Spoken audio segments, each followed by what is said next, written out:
Boa noite a todos. Nós vamos ler do livro Bússola da Esperança, por Francisco de Paula Vitor, Viver e Amar. O amor, meus queridos, é de origem divina.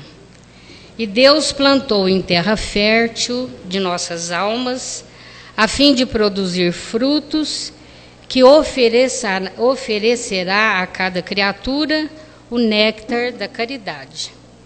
Quem ama, meus irmãos, dessedenta os que têm sede e alimenta os que têm fome no íntimo de suas almas sofridas pelos reveses da vida material, que muitas vezes confunde os irmãos incautos, levando-os a se apegarem a objetos ou situações em que, causando-lhes lesões no espírito, demoram por se libertarem do sofrimento.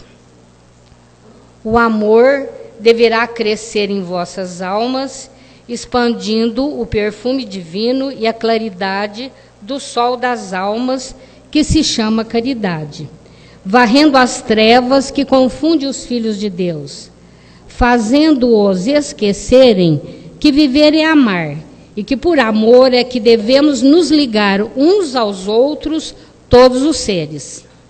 O Mestre Jesus nos veio trazer a lei de amor, vivendo e demonstrando que só o amor nos une a Deus, e que para amarmos a Deus, preciso é amarmos-nos uns aos outros, todas as criaturas. Amando-nos uns aos outros, a terra em breve se tornará uma morada de seres felizes, porque afastando de nós as sombras que ofuscam nossos sentidos, nossa sublimação será uma realidade, e nenhuma força externa e contrária aos bons sentimentos será obstáculo à aquisição do direito de sermos felizes. Necessário é que confiemos nos desígnios de Deus e que, após passarmos pela crisálida do sofrimento, que nos apura a beleza interior, alcemos voo, qual uma borboleta, que, deixando para trás o motivo de seus pesares, celebrará sua vitória, reconhecendo que a nossa felicidade está além de nossa imaginação. Assim sendo, meus caros irmãos, amemo-nos uns aos outros, perdoando e amparando-nos mutuamente, e tudo virá a seu tempo.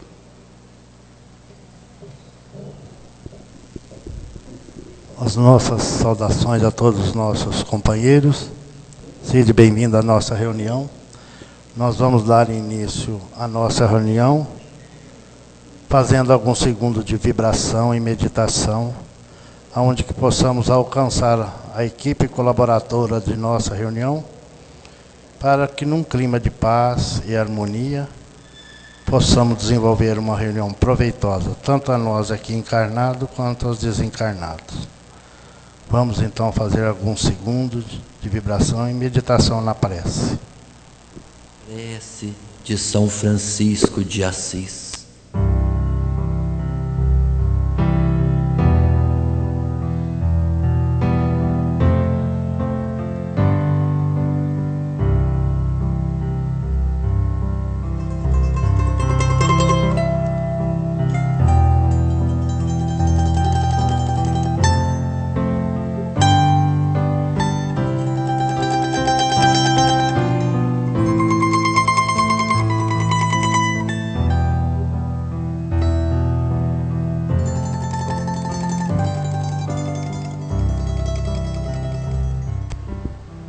E assim, com esses acordes musicais, estamos entrelaçados os nossos pensamentos, e agora vamos ficar bem atentos à leitura do Evangelho e depois ao nosso estudo da noite, feito pelo nosso companheiro Paulinho. Então, damos por iniciada a nossa reunião. Que assim seja. Pediria ao José Eduardo, vamos estreá-lo na tribuna. O nosso companheiro vai fazer a leitura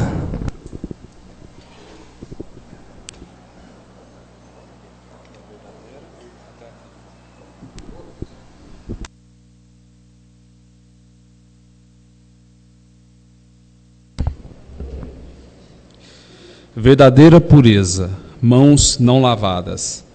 Então os escribas e fariseus que tinham vindo de Jerusalém se aproximaram de Jesus e lhe disseram: Por que vossos discípulos violam a tradição dos antigos? Pois eles não lavam as mãos quando tomam suas refeições. Mas Jesus lhes respondeu: Por que vós mesmos violais o mandamento de Deus para seguir a vossa tradição? Pois Deus fez este mandamento: honrai vosso pai e vossa mãe, e este outro, que aquele que disser palavras injuriosas ao seu pai ou à sua mãe, seja punido de morte. Mas vós outros vos dizeis: todo aquele que tiver dito ao seu pai ou à sua mãe, toda oferenda que faço a Deus vos é útil, satisfaz a lei. Ainda que depois disso não honre nem assista seu pai ou sua mãe. E, assim, tornastes inútil o mandamento de Deus por vossa tradição. Hipócritas, Isaías bem profetizou de vós quando disse: Este povo me honra com os lábios, mas seu coração está longe de mim. E é em vão que me honram ensinando máximas e ordenações humanas. Depois, tendo chamado o povo, ele lhe disse: Escutai e compreendei bem isto. Não é o que entra na boca que enlameia o homem, mas o que sai da boca do homem. O que sai da boca parte do coração, e é o que torna o homem impuro, porque é do coração que partem os maus pensamentos, os homicídios, os adultérios, as fornicações, os furtos, os falsos testemunhos, as blasfêmias e as maledicências. Estão aí as coisas que tornam o homem impuro, mas comer sem ter lavado as mãos não é o que torna um homem impuro.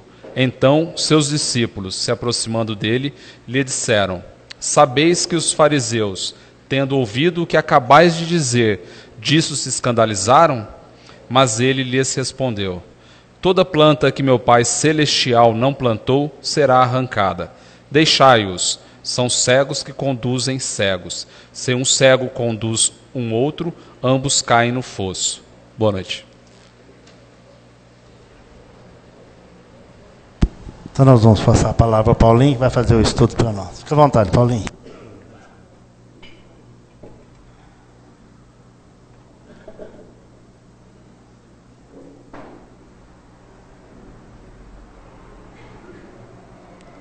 Uma boa noite a todos e a paz do Cristo seja conosco. Para mim é motivo de muita alegria retornar a essa casa. De vez em quando eles esquecem de mim, né? Eu fico preocupado. Sabe por que não estão me chamando mais? Sabe? Aí eles se lembram, né?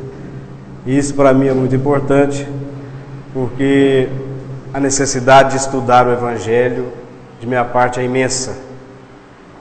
E a nossa necessidade de estudar o Evangelho é muito grande. E esta oportunidade, por isso ela é valiosa.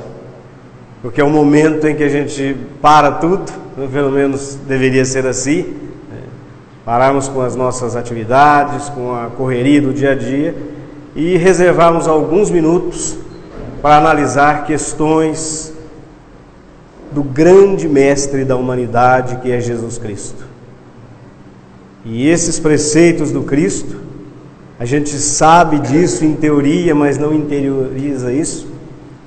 Esses preceitos são os únicos que, se vividos, nos levarão à felicidade. E hoje, o nosso assunto é esse, que foi lido: verdadeira pureza, mãos não lavadas. Vamos recordar Jesus Cristo falando o que ele falou nessa oportunidade que está no Evangelho, relatado por Mateus no seu Evangelho. Parece que Jesus Cristo estava falando para o homem atual. Quanto de aparência nós vivemos. Aliás, se a gente for tirando tudo, vai sobrar muito pouco de essência. A gente se ilude com as questões aparentes da vida e seguimos por essas ilusões. E não percebemos o engano que cometemos, ou quando percebemos já é tarde demais, já perdemos muito tempo, ou já fizemos muitas coisas das quais nos arrependemos. Então esta oportunidade nos leva a pensar nisso, na verdadeira pureza que nos fala o Evangelho. Falando em pureza, todos nós temos um conceito próprio, né? Nós achamos que a gente é alguma coisa, que seja boa, que seja ruim. É muito difícil alguém achar alguma coisa ruim de si mesmo, né? Ele achar que ele é um vagabundo, que ele é um sem vergonha, que ele não tem qualidades nenhuma. Normalmente nós temos uma ideia da nossa pessoa, do nosso eu. E os outros, igualmente, fazem uma ideia da gente. A nossa não é completa. E a que os outros fazem igualmente também não é. E as ideias a nosso respeito variam muito. Aqueles que nos conhecem poucos, que nos vê de longe, fazem uma ideia da gente. Aqueles que nos conhecem um pouco mais, que às vezes tem algum convívio com a gente, ou já conviveu com a gente, tem uma ideia a nosso respeito. E aqueles que convivem conosco todo o tempo na nossa intimidade, esses têm uma ideia mais completa de quem nós somos. A mensagem do Cristo é para a gente se conhecer e para a gente entender o que é preciso fazer para que estejamos no caminho da evolução, para que estejamos vivendo de tal forma que estejamos tornando-nos capazes ou tendo qualidades para viver essa era nova que se aproxima. Chega num ponto que é preciso fugir das aparências. Nós percebemos na leitura e depois pela explicação que vocês podem depois consultar na página lida, logo na sequência, a explicação dos Espíritos falando que aquele povo havia desvirtuado o verdadeiro ensino divino ou a lei divina para se apegarem às práticas exteriores. Então eles esqueceram os ensinos, a lei divina, e se apegaram a ações exteriores. E de tal forma se enganaram sobre isso, que se apegaram com tal fervor a essas questões da exterioridade, que aqueles que estavam às vezes no comando, aqueles que traziam maiores conhecimentos, se faziam verdadeiros fiscais da conduta alheia nas questões exteriores. Pessoas eram condenadas por essas bobagens, e eventualmente não lavar as mãos antes das refeições. Não estou falando que não se deve lavar as mãos antes das refeições, nem que isso é uma bobagem. Eu estou dizendo que condenar alguém por essa razão, esquecendo tantas outras coisas importantes, aí sim é um contrassenso.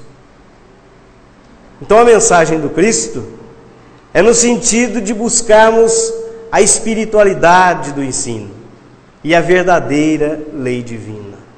Então, para aqueles homens que se arvoraram em defensores de gestos e atitudes exteriores, Jesus Cristo falou claramente: escutai e compreendei bem isto. Não é o que entra pela boca que torna imundo o homem, mas é o que sai. E ele explica por que enunciou tal preceito. Ele complementa, porque é do coração, porque o que sai da boca, diz ele, vem do coração do homem, ou seja, vem da sua intimidade, vem do que ele é, em essência. E é daí que saem os crimes, os adultérios, as fornicações, as blasfêmias e todos os crimes. Então a sabedoria do Cristo cada dia salta aos olhos da humanidade, porque Ele nos leva a viver de tal forma que estejamos construindo na nossa alma a verdadeira religiosidade, não mais a religiosidade da aparência. Os judeus fizeram isso. Os cristãos, igualmente, depois do Cristo, sentindo a dificuldade de se vencer a si mesmo, e éramos nós, apegados às questões da materialidade, apegados às coisas terrenas, igualmente esquecemos a moral do Cristo e passamos a viver uma série de exterioridades, rituais, enganando-nos, justificando-nos perante a nós mesmos, dizendo que assim nós estaríamos cumprindo o nosso compromisso com Deus. Interessante que com a doutrina espírita não é diferente. Nós estamos esquecendo os ensinos dos espíritos, que nos fala de pensamentos, de coração, de sentimento, de trabalho, e estamos nos apegando às coisas exteriores. Nós chegamos a uma ilusão tamanha que começamos a achar que de fato nós somos bons. Às vezes cresce em nós as nossas imperfeições de tal forma que nos julgamos superiores aos nossos irmãos, por termos um conhecimento maior a respeito da vida espiritual, da natureza espiritual do homem. Então o momento se faz oportuno para a gente perceber e fazer um exame em que os conceitos espíritas que nos fala que Deus é amor, que Deus é a inteligência infinita, o amor infinito, criador de tudo e de todos, causa primária, em que esses conceitos a respeito da nossa espiritualidade, da certeza que nós começamos a ter que nós somos filhos de Deus, espíritos eternos, transitando na terra para desenvolvermos as nossas potencialidades, que estão na nossa intimidade em germe, em semente. Como que esses conceitos todos têm influenciado a nossa vida, no sentido de nos tornarmos melhores efetivamente. Não que a gente tenha o conceito que nós somos bons, porque isso é um engano muito grande. Nem Jesus Cristo aceitou esse título. Por que a gente aceitaria? Por que a gente vai se achar bom? Será que a nossa pureza não é essa que nos fala o Evangelho? Nós somos bons desde que ninguém pise no nosso calo, desde que ninguém mexa nos nossos interesses, desde que todos nos respeitem. Nós somos bons se nos prestarem as considerações que nós achamos que são devidas, se ninguém nos perturbar na nossa trajetória, se ninguém perturbar a nossa paz familiar, se ninguém tocar nos nossos interesses imediatos, nós somos bons. Mas estudando agora o Evangelho, e tendo por interesse realmente transformar-nos moralmente, desenvolver esses valores do Espírito, vamos perguntar-nos, em que momento que a presença do Cristo na nossa mente, através desses conceitos que estamos estudando, em que momento a presença do Cristo na nossa vida sustou a nossa palavra agressiva quando nós fomos vítimas de uma agressão ou de alguma ofensa qualquer? Em que momento os exemplos do Cristo, que nos fala da fraternidade, da paciência, do amor aos semelhantes, inspirou-nos a abrir mão de direitos nossos para que os nossos irmãos fossem beneficiados. Em que momento da nossa existência as nossas ações são mais elevadas do que aqueles que agridem, que lutam, que brigam por questões mínimas aqui da terra? Em que momento nós mudamos a vida em nosso redor para que ela se tornasse melhor? Vamos olhar para nós mesmos.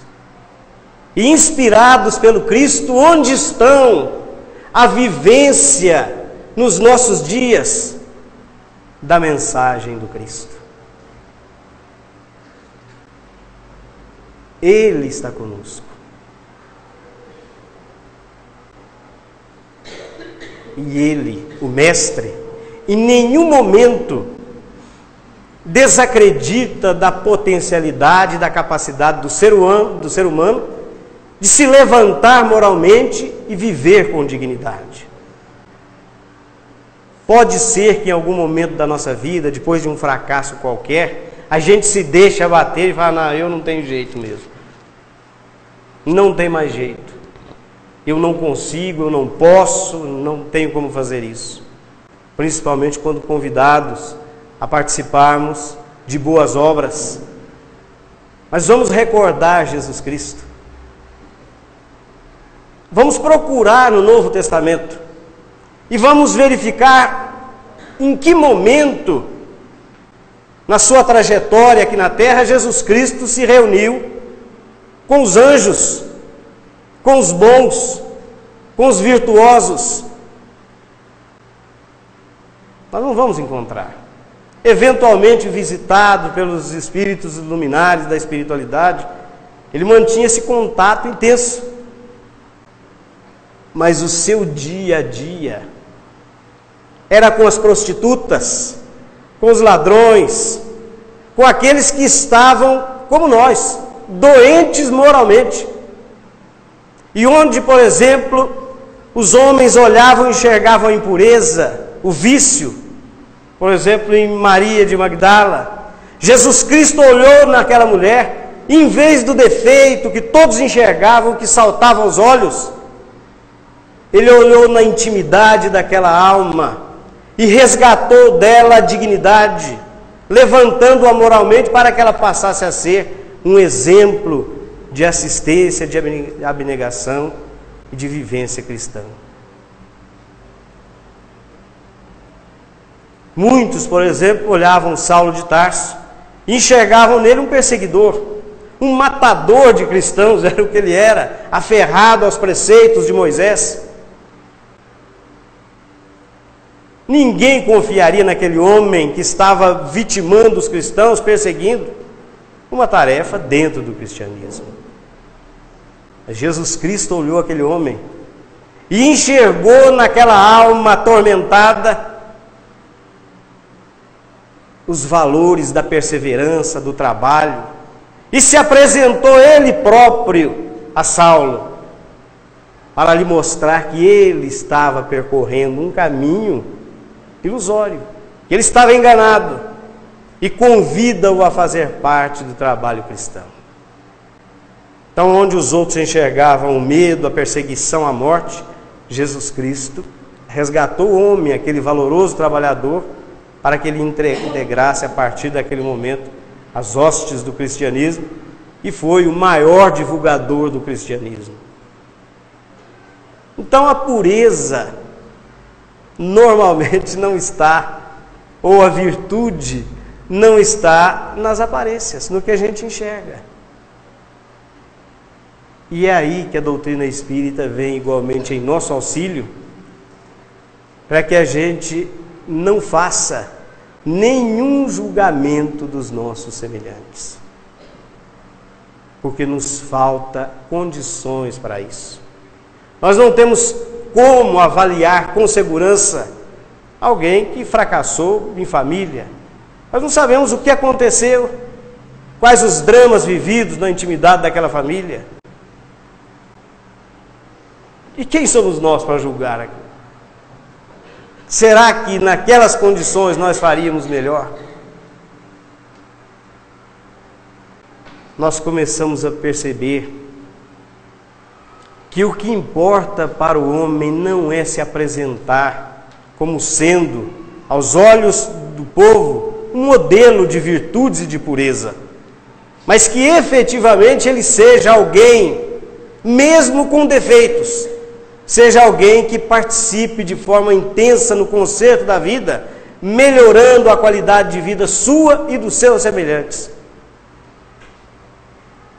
É essa a religiosidade que a doutrina espírita vem nos ajudar a adquirir.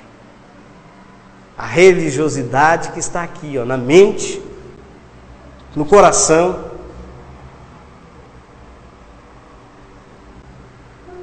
despertando-nos para esse trabalho de educação que nós temos que fazer.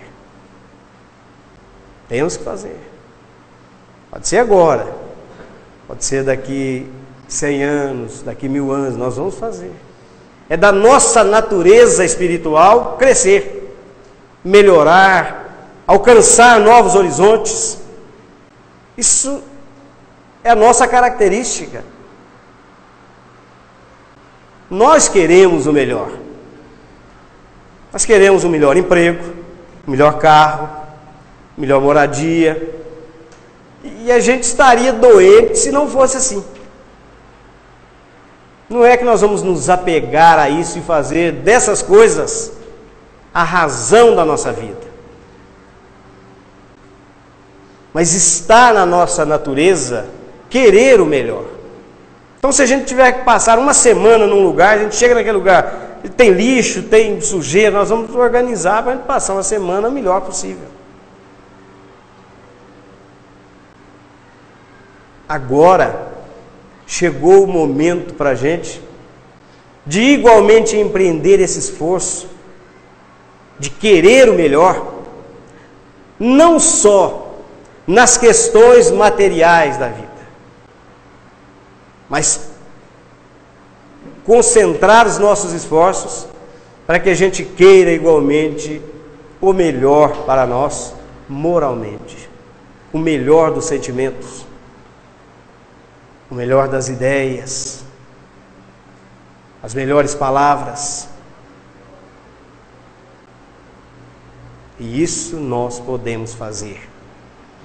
Nós vivemos esse tempo que estamos deixando de engatinhar moralmente, com amplas possibilidades de adquirir essa maturidade moral e desenvolver essas percepções espirituais para firmar a nossa fé, para termos a convicção da nossa natureza espiritual.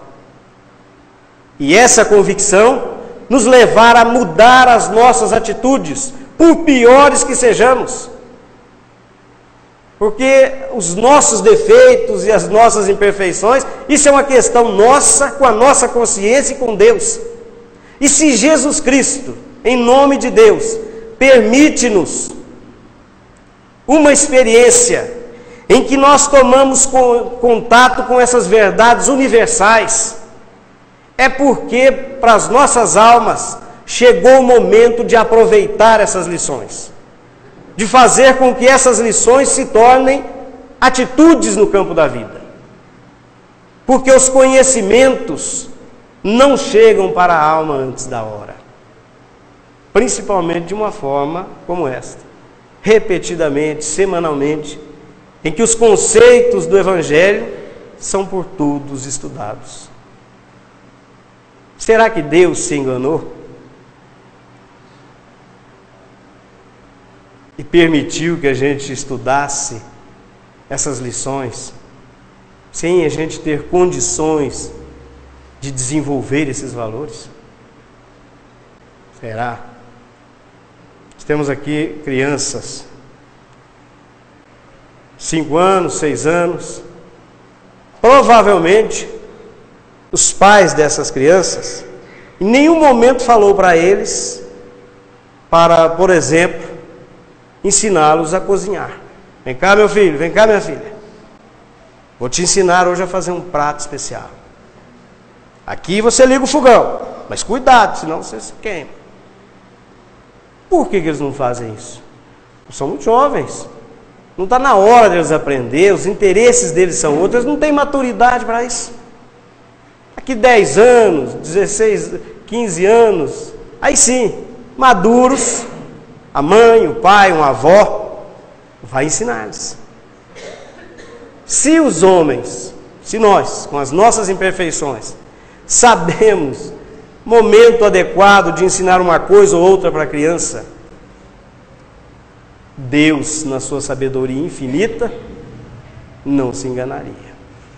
Conhecemos o Evangelho da forma como nós conhecemos hoje, é porque esses ensinos podem efetivamente fazer parte da nossa vida. Não mais em teoria, não mais como conceitos simplesmente que estejam na nossa mente, no nosso conhecimento, na nossa memória, mas conceitos libertadores que faz com que a gente tome atitudes diferentes, atitudes melhores.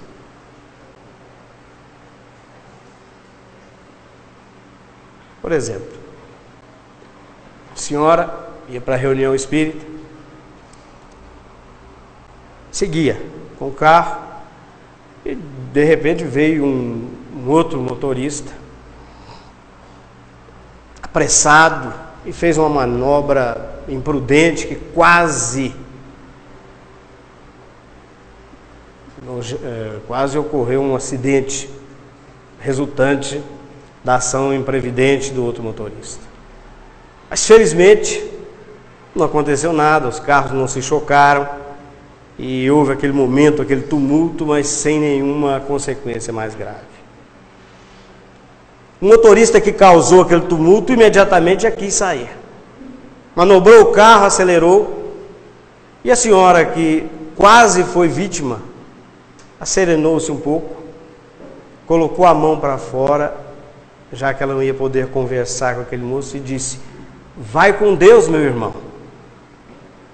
Aquele motorista saindo rapidamente daquela situação e querendo evadir-se dali, olhando para trás, percebeu que a mulher fez um gesto para ele. E imediatamente ele se voltou para ela, fez outro gesto, disse: vai você, sua velha, e tal, e tal, e tal, e tal. Aí eu fiquei pensando sobre isso. Nem vai com Deus mais não se pode falar. A pessoa lá escuta, acha que a gente está mandando ele, sei lá. Esse mundo tem muita coisa boa. Tem um desenvolvimento tecnológico que nos assombra. E estamos caminhando para uma realidade de muitas luzes nesse campo do desenvolvimento da tecnologia, da vitória sobre as doenças. Mas o Cristo está fazendo falta para nos ajudar a nos entender, para que vivamos melhor, para compreendermos que é da nossa natureza, às vezes, esquecer uma coisa, que é da nossa natureza, das nossas imperfeições humanas, cometemos uma falha ou outra, sem que com isso gere um conflito de grandes proporções. O Cristo deve estar na nossa vida, para que a gente aprenda a perdoar-nos uns aos outros, para que a gente aprenda a viver melhor, alcançando a paz de coração, a serenidade na nossa alma. E esse estado de espírito vai nos ajudar a conquistar verdadeiramente a nossa felicidade. Deixa eu me socorrer das lentes aqui, porque mais de meio século a gente não enxerga de longe mais. A pergunta 642 de O Livro dos Espíritos, Allan Kardec pergunta: para agradar a Deus, mais ou menos assim, e garantir a sua posição futura, bastará o homem não praticar o mal? E os espíritos respondem: não. É preciso que ele faça o bem na medida das suas forças. Ele será responsabilizado por todo o bem que poderia fazer e não fez. Então, a verdadeira pureza ou as qualidades que nós temos que desenvolver é mudar a nossa maneira de ver-nos, aceitar as nossas imperfeições, aceitar os nossos defeitos, mas saber e sentir que todos eles podem, a partir de hoje, serem superados. Que nós temos capacidade, forças, condições para travar e vencer essa batalha contra nós mesmos. Nós temos meios e já temos desenvolvimento para isso. Para quando uma ideia, por exemplo, surgir na nossa mente que seja contrária aos princípios da caridade, quando uma ideia que seja desrespeitosa a nós mesmos, ou que seja desrespeitosa aos nossos semelhantes, vier, ou a gente criar essa ideia, vier esse pensamento, que a gente esteja atento e vigilante para falarmos para nós mesmos: basta, isso não me interessa, e contrapormos uma ideia contrária a essa, de forma enérgica, de forma firme, e passando a partir dali ocupar o nosso tempo, com uma leitura, com uma ação que gere benefícios, porque aí nós estaremos travando a batalha contra o mal que ainda existe em nós mesmos. A religiosidade e a pureza que nós temos que alcançar é essa: conscientes das nossas imperfeições, mas sabedores que através das nossas ações nós podemos modificar isso. Que a gente vai chegar no final da nossa experiência, poder olhar para nós mesmos e sentir que lutamos para que nos tornássemos melhores, que esforçamos para que a vida fosse melhor e que doamos um pouco do nosso tempo em favor do nosso semelhante. Isso é muito importante, porque o apego a nós mesmos e às nossas coisas é muito intenso. Exercitar, visitar um doente, tirar algumas horas de trabalho comunitário, abrir mão de um agasalho, de alguma coisa que a gente goste muito, para atender alguém que está em necessidade. Isso significa um exercício para sairmos de nós mesmos, para vencer o egoísmo, para entender e viver o pensamento de Jesus Cristo. E esquecer essa religiosidade da aparência.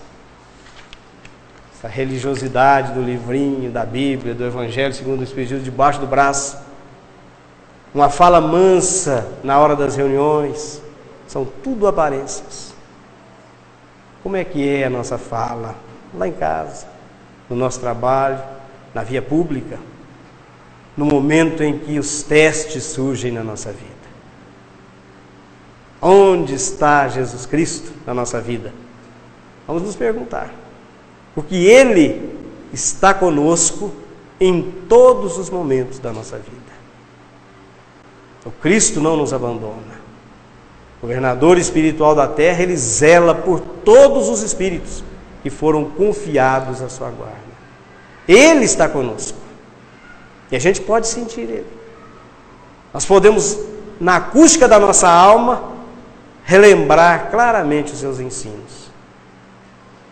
E quando a gente achar que a gente está fracassando, estamos frágeis, está difícil triunfar, se a gente parar, nos ligar a Ele, nós ouviremos Ele falar conosco. Vinde a mim, todos vós que estáis aflitos, sobrecarregados, eu vos aliviarei. Porque o fardo do Cristo é leve. Ele nos ensina e quer que vivamos a lei de amor.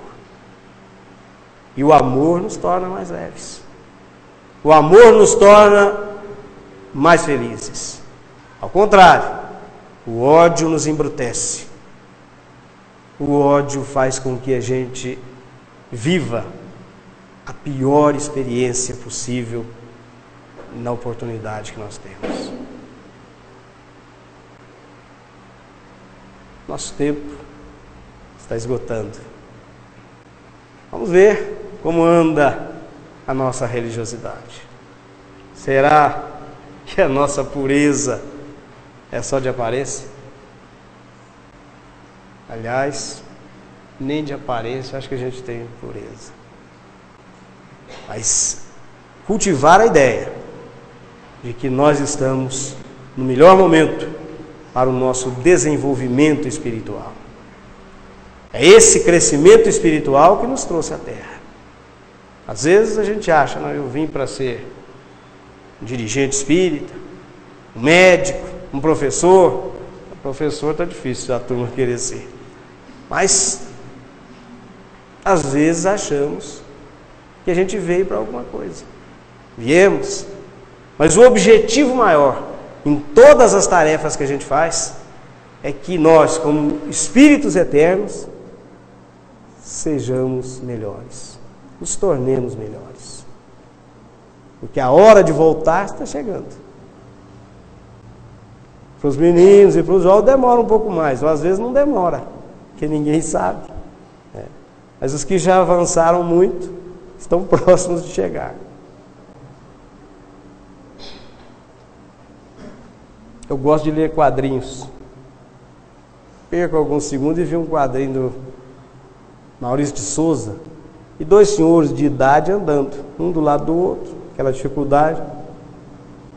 E eles escutam um assobio atrás deles, chamando a atenção deles. Um assobio forte. Não vou assobiar aqui porque eu acho que eu não vou conseguir. Mas um dos senhores, percebendo que era com eles, ele se volta um pouquinho só e olha para trás. E vê que lá atrás quem estava assobiando era a figura que representava a morte.